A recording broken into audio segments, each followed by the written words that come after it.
এই জন্য আল্লাহ রাব্বুল আলামিন বলেছেন কুরআনুল কারীমের সূরা তাওবার ৩ নম্বর আয়াতে, খুয মিন আমওয়ালিহিম সাদাকাতান তুতাহহিরুহুম ওয়া তুযাক্কিহিম বিহা ওয়া সাল্লি আলাইহিম ইন্না সালাতাকা সাকানুল লাহুম ওয়াল্লাহু সামিউন আলীম। আল্লাহ রাব্বুল আলামিন বলেছেন, তোমাদের সম্পদ থেকে সাদকা দিয়ে নাও।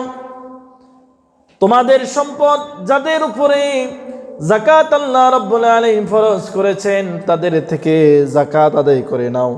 এর মাধ্যমে তুমি তোমাকে পবিত্র করো, তোমার সম্পদকে পবিত্র করো, আর তাদের জন্য দোয়া করো। নিশ্চয় তোমার দোয়া তাদের জন্য প্রশান্তিদায়ক হবে। তোমার মা বাবা যখন মরে যায় তখন তুমি হাত তুলে বলো, আল্লাহ আমার মা বাবাকে তুমি মাফ করে দাও। অথচ যখন দোয়া করছো তখন তোমার পেটের মধ্যে হারাম টাকা ঢুকানো। আল্লাহ কখনো তোমাকে তোমার মা বাবাকে মাফ করবে না। এই জন্য আমি বলি, আপনি আছেন, আপনি প্রচুর সম্পদ রাখতেছেন, জমা করতেছেন, কার জন্য রাখতেছেন? মানে আপনি যে আপনার সম্পদগুলো জমা করে রাখতেছেন, জমি কিনতেছেন, দোকান কিনতেছেন, বাড়িঘর করতেছেন, কার জন্য করতেছেন? আপনার সন্তানের জন্য নাকি?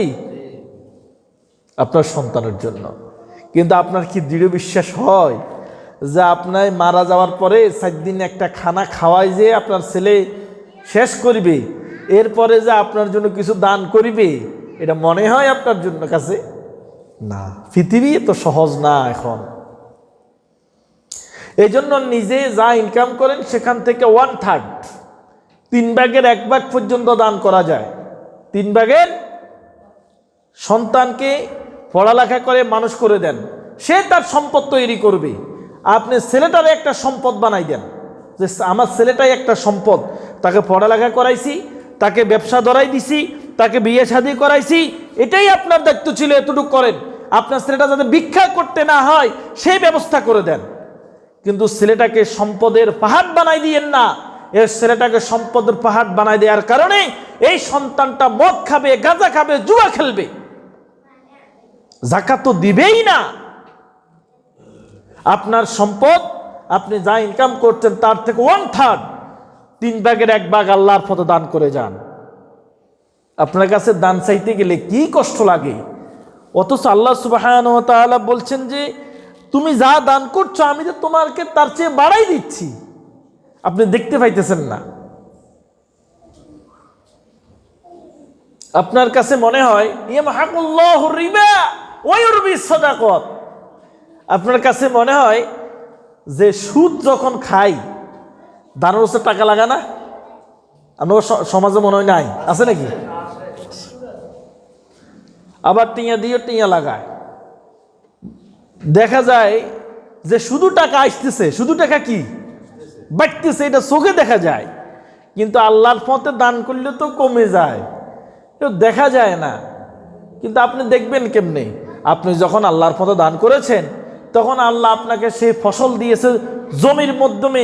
যেখানে আপনি একটা জমি চাষ করলে 5 মণ ধান পাইতেন না, সেখানে আল্লাহ দিয়ে দিয়েছে 10 মণ। এইটা আর চোখে ধরুন। আপনার আম গাছে গত 3 বছরে কোনো ফুলে আসে নাই, এবছর আল্লাহ আপনার আম গাছে এত পরিমাণ ফুল দিছে, ফুল দেখলেই তো মন ভরে যায়। ঠিক আছে না নাই? কাঁঠাল গাছে কাঁঠাল ধরে না, আল্লাহ কাঁঠালের প্রত্যেক ডগায় ডগায় আল্লাহ কাঁঠালের ফল দিয়ে দিয়েছে। আল্লাহ যেখানে বরকত দেয় সে বরকত মনে হয় আপনার চোখে দেখা যায় না। আপনার ঘরের পাশের ঘর, সেই লোকটা কিডনি রোগে আক্রান্ত হয়ে, বিভিন্ন ক্যান্সারে আক্রান্ত হয়ে প্রত্যেক সপ্তাহে তার 50,000 টাকা করে যায়। এরকম রোগ আছে না নাই? আমার কথা মনে বুঝেন না, এরকম রোগ আছে না নাই? প্রত্যেক সপ্তাহে 50,000 টাকা ডায়ালাইসিস করা লাগে, কিডনি ডায়ালাইসিস করা লাগে। কি পরিমাণ তার কষ্ট! কিন্তু আল্লাহ আপনাকে সেই কষ্ট থেকে বাঁচাই রাখি যে প্রত্যেক সপ্তাহে 50,000 টাকা যে আপনার খরচ থেকে বাঁচাই দিছে, হিয়ান তো আপনি দেখেন না। আপনি খালি হিয়ান দেখেন যে 1000 টাকায় 1 বছরে 6 মাসে 500 টাকা অতিরিক্ত হাইছি, ইয়ান আপনি লাভ দেখছেন। সুতরাং আল্লাহ সুবহানাহু ওয়া তাআলা বলছেন যে তোমরা তোমাদের যাকাতগুলো আদায় করে দাও।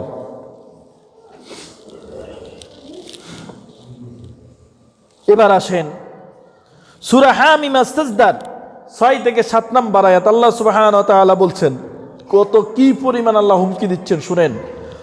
ওয়াইলুল লিল মুশরিকিন, মুশরিকদের জন্য ধ্বংস। আল্লাযীনা লা ইউতুনাজ যাকাতা ওয়া হুম বিল আখিরাতি হুম কাফিরুন। আল্লাহ বলেছেন যাকাত তো তারাই দেয় না যারা পরকালের প্রতি বিশ্বাস স্থাপন করে না, যারা কাফের, যারা কি। সুতরাং যারা যাকাত দেয় না তাদের কি ঈমান আছে? আল্লাহ বলতেছে, আমি বলি নাই। যারা যাকাত দেয় না, আল্লাহর হক দেয় না, তারা তো কাফের, তারা অস্বীকার করছে। হযরত আবু বকর সিদ্দিক রাদিয়াল্লাহু তাআলা আনহু তিনি যখন খলিফা হলেন, কিছু মুসলমান যারা মক্কা বিজয়ের পর ইসলাম গ্রহণ করেছে, এরা বলে উঠল, মুহাম্মদ আল্লাহ রাসূল থাকা অবস্থায় যাকাত দিয়েছি, আবু বকর খলিফা হয়েছে, এখন আর যাকাত দেব না। আবু বকর রাদিয়াল্লাহু তাআলা আনহু বললেন, রাসূল সাল্লাল্লাহু আলাইহি ওয়াসাল্লামের আমলে যখন তোমরা গরুর যাকাত দিয়েছিলে, গরুর সাথে একটা রশিও তোমরা দিতে, এখন যদি সেই রশিটা না দাও তাহলে আমি তোমাদের বিরুদ্ধে যুদ্ধ করব। কার বিরুদ্ধে যুদ্ধ করবে? মুসলমানের বিরুদ্ধে না কাফিরের বিরুদ্ধে? কে যুদ্ধ করবে? আবু বকর রাদিয়াল্লাহু তাআলা আনহু। কে? আপনার কাছেও না হইতে মুসলমান, কিন্তু সে যখন যাকাত দিতে অস্বীকার করেছে, তার কি আর মুসলমানিত্ব আছে? আর সরকারের খাতায় সে মুসলমান, কিন্তু আল্লাহর খাতায় সে মুসলমান নাই। এখন যারা যাকাত দিবে এরা তো কে আইও না, যারা যাকাত দিবে এরা কি কেউ আসছে? এখানে যারা আছে এরা তো বেশিরভাগ যাকাত দেনওয়ালা নাই, কম আছে, 2-1 থাকতে পারে। সেটা আমরা ব্যাখ্যা করতেছি কতটুক থাকলে আপনাকে যাকাত দিতে হবে। সূরা মুদ্দাসসিরের আল্লাহ রাব্বুল আলামিন বলেছেন, মানুষকে যখন জাহান্নামের দিকে টেনে নেওয়া হবে, ফেরেশতারা তাদেরকে জিজ্ঞেস করবে, আল্লাহর বান্দা তুমি কেন জাহান্নামে যাচ্ছ? তোমার কেন জাহান্নামের ফায়সালা হলো? তুমি তো জান্নাতে যাওয়ার কথা, তুমি তো ভালো মানুষ মনে হয়, তোমাকে তো জান্নাতে যাওয়ার কথা, কেন তুমি জাহান্নামে যাচ্ছ? আজকে তোমার এই পরিণতি কেন? ফেরেশতাদের সামনে আল্লাহর বান্দারা তখন বলবে, লাম নাকু মিনাল মুসাল্লিন ওয়া লাম নাকু নুতঈমুল মিসকিন।